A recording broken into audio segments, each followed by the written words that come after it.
If you've got assets in Silicon Valley Bank, you were told that no worries, you will be made whole one-to-one, everything you got in there. Yellen and others stepped in and saved the day. Oddly enough, XRP and XLM, the two that could really benefit from this, are actually benefiting from this the least. All right, we just need a couple screens to make it happen. Bitcoin sitting there, 23,366, up 14%. ETH up 10%. All right, now the two we think that would most likely rebound the best from this news, and the news I'm going to share with you in a second, would be XRP and XLM. Okay, Ripple Labs, right? They tackle XRP action. They help it out. ODL. Okay, there's a peripheral to it, okay? Not direct, but a peripheral. They're only up 2%. XLM, the ones which we think would have been rebounding even back to its previous, because of USDC action, we'll get to that in a moment here, only up 2.6%. So again, XLM, XRP, peripheral, beneficiaries, the most of this pump are not reacting well at all. 3.3 billion of USDC risk removed, dollar depegged closes. This comes from Circle. This is their press release. So basically what happened was Silvergate Bank, Signature Bank, they both got bailed out. All right. They said, hey, look, any assets that are in there, if you own them, we're going to make you whole. Don't worry about it. So there's no risk to Ripple Labs. There's no risk to Stellar Development Foundation via Circle, okay? And, kind of, again, it's periphery, right? Via Circle, that's their closeout partner. They use USDC for all their transactions. The last thing you would need is the USDC person to be like, yeah, now we just got like a big hole, an 8% hole or something like that. So, yeah, good news all around. But the problem is XLM and XRP are moving up the least. I mean, think about it. Look at this deep sea of green.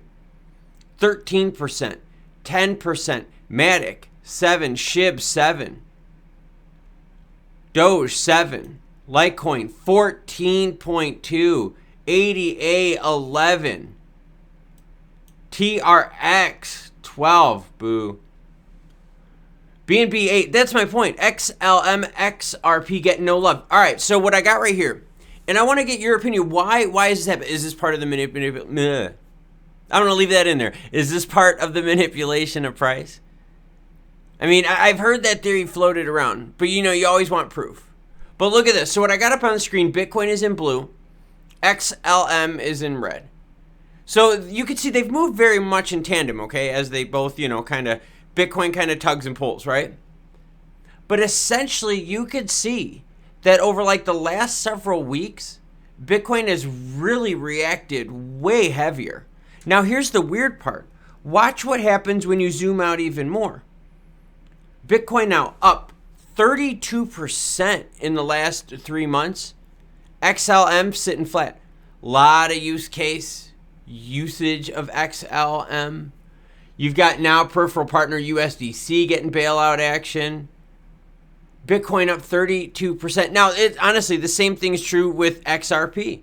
You put a chart up on here in XRP and you compare them, you're going to see the exact same thing. Let's put in XRP. All right, here we go. XRP USD. We'll put that in purple, nice thick line. Same thing. In fact, XRP performing less. So, I don't know. You guys tell me. What's the difference here? What's the difference with the Bitcoin breakout versus a lot of other utility that's found in this heat map? I don't want to say it, but it almost makes you think that because there's no one to go after, no organization to go after, Bitcoin is always going to maybe bump back or rally better than everything else. It's really crazy. And one of the things that bothers me about that ties into the SEC laws, decentralization, knowing your organization, right? Having people that play a role, having people that can directly affect the price. That's what the SEC is looking after and other regulatory agencies around the globe when it comes to like crypto rules and regs. So that's the one thing they go, you know what, with Bitcoin, who is the person that owns it? Okay, we don't know. Who's the organization? We don't know. Yeah, I get it. There's a bunch of miners, 2 miners out there that do the majority of the blocks. I get that. That's on the back end. That's by mining. That's by putting the work in. That'd just be like saying, well, there's 2 of the biggest gold mining companies in the world that make most of the gold. Okay, cool. Yeah, they put the most work in. That makes sense, duh. But Bitcoin moving, Ethereum moving. Ethereum recently deemed a security by the New York State regulators. They went out there, sting operation type thing. They were able to buy it on an exchange. And they're like, okay, so we're going to deem that a security in this exchange dealing with unregistered securities. New York State. They said they're going to keep going after every exchange that operates in the United States like that. And they're going to go one after one. Weird stuff, man. Weird stuff going on in the market. But what I want is I want to hear from you. So do me a favor, a little different. Comment down below. Let me know your thoughts. As long as you want to write, just go for it. I'd love to read them. I'd love to really think what's going on in your head. Market manipulation. I've heard people talk about, hey, they're holding stuff back before ISO action. Holy crap. Oh yeah, and for those of you watching the second channel, I'm going to be starting an online journal of me trying out a very popular supplement. I have a 6-month supply here in my hand. If you want to follow that action, that channel, that's this right here. If you want crypto Web3 video action for you, tickle your mental whistle. There you go right there, everyone. All right, take care, everyone. Until more news breaks, you cool cats have a great rest of your day.